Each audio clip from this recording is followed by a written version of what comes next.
विश्व में एशिया और एशिया में भारत अपनी आध्यात्मिक विशेषताओं के लिए सारे संसार में प्रसिद्ध है। इसी शस्य श्यामला तपोभूमि भारत में एक प्रदेश है बिहार। वही बिहार जिसकी धरती महान चक्रवर्ती सम्राटों की स्थली रही है, जहाँ बड़े बड़े सम्राट बने हैं। वही बिहार धरती जहाँ भगवान तथागत ने अपने अधिकांश समय व्यतीत किया और मानवता को शांति और सदाचार का संदेश प्रदान किया। उसी बिहार की बात कर रहे हैं जिसमें आधुनिक भारत को अनेक भारत विभूतियाँ दी, भारत रत्न प्रदान किए। इसी बिहार में सारण की सोंधी मिट्टी में महकता हुआ एक ग्रामीण अंचल है। इसी अंचल में एक संभ्रांत और समृद्ध ब्राह्मण परिवार का प्रांगण है। प्रांगण में पावन तुलसी के लहलाते पौधे और धूप दीप से सुवासित परिवेश परिवार की धर्म निष्ठा और उनकी पूजा पाठ और सात्विक मनोवृत्ति को दर्शाता है। वहाँ पर प्रतिष्ठित आचार्य पंडित सत्यनारायण जी, कुछ लोग पंडित महादेव शास्त्री जी भी कहते हैं, के नाम से जाने जाते हैं। इस परिवार में शांति थी, समृद्धि थी, सुख था, किंतु एक पुत्र का अभाव था। यह भाव पंडित जी और उनकी धर्मपत्नी श्रीमती गुलपति देवी को बहुत ज़्यादा चिंतित करता था और चिंता से मुक्ति की प्रेरणा के लिए वो देवी की शरण में जाती थी। धर्मपरायण दंपति की धार्मिक आस्था इस चिंता से मुक्ति के लिए उन्हें बार बार देवी की ओर धकेलती थी।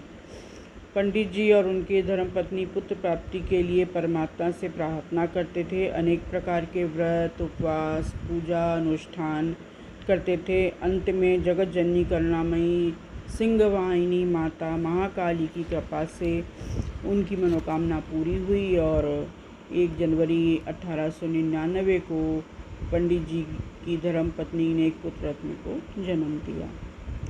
अब किसी परिवार के किसी महान विभूति का अवतरण होता है तो उसका आभास परिवार को पहले से ही लग जाता है। ऐसा पंडित जी को भी हुआ कि उस दिन रात्रि में 9 बखार का धान लुटेरे लूट कर ले गए।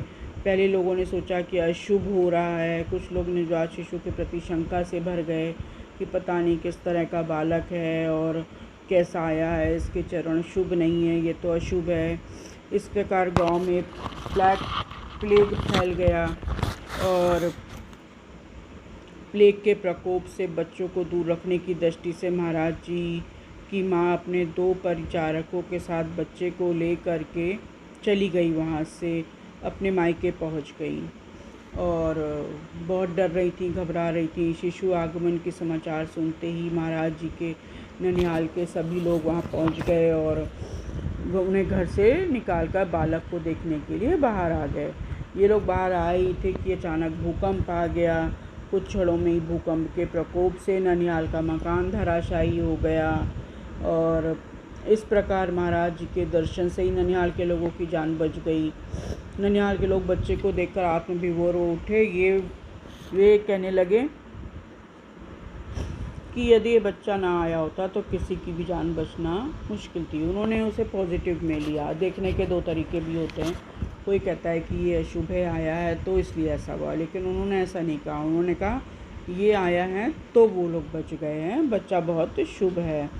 इस प्रकार की अन्य घटनाएँ उनके जन्म के पूर्व बाद में घटित हुई, जिससे इस बात का संकेत मिलता है कि शास्त्री जी के परिवार में जन्म बालक कोई साधारण बालक नहीं था, बल्कि एक महान विभूति ने जन्म लिया था। परिवार में आने वाली ज्योतिषी ने भी बालक के महापुरुष होने की घोषणा की। उन्होंने भी कहा ये साधारण बालक नहीं है, ये महाराज जी के पैरों के चक्र, रेखा और हाथ ये सब देखकर बालक को वो लोग कहते देखिए ये योगी ही निकलेंगे बड़े होकर। ये कोई योगी है जो आपके यहाँ जन्म लेकर आए हैं और इनको आगे नाम होने वाला है और ये समाज को कोई राह दिखाएंगे, कोई दिशा दिखाएंगे, जिस वजह से ये जन्म लेकर आए हैं। तो इस तरह से धीरे धीरे समय चक्र आगे चल रहा था। इस भविष्यवक्ताओं में एक इनके फूफा जी भी थे जो भविष्यवाणियाँ करते थे। उन्होंने बाल रूप महाराज जी के पैर की रेखाओं और चक्र को देखकर कह दिया कि ये बालक एक योगी होगा। इस प्रकार महाराज जी के पिता के मित्र थे उन्होंने पिताश्री से कह दिया कि इस बालक के योगी के लक्षण है, ये घर में ठहरेगा ही नहीं। तो परिवार के सभी लोगों को ये विश्वास बढ़ गया इस पर कि भारत की गौरवमयी आध्यात्मिक परंपरा का एक दैदीप्यमान नक्षत्र बनेगा ये एक नया बालक योगी, जो अलौकिक शक्तियों से संपन्न है।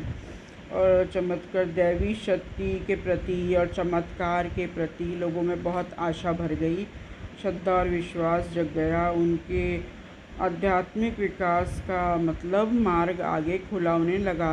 उन्हें ऐसा लगने लगा, वैसे तो वो लोग पूजा पाठी ही थे, परंतु उन्हें ये लगा कि अब उनके यहाँ एक योगी का जन्म हुआ है तो आगे का जीवन उनका आध्यात्मिक ही रहने वाला है। और बाकी हम आपको बताएंगे अगले बार कि वो महान योगी कौन हुए। और यदि आपको चैनल अच्छा लगता हो तो आप इसे लाइक करें, सब्सक्राइब करें और कमेंट डालें ताकि हमें पता चले, अपनी राय अवश्य दें कि आपको हमारे वीडियो पसंद आते हैं या नहीं।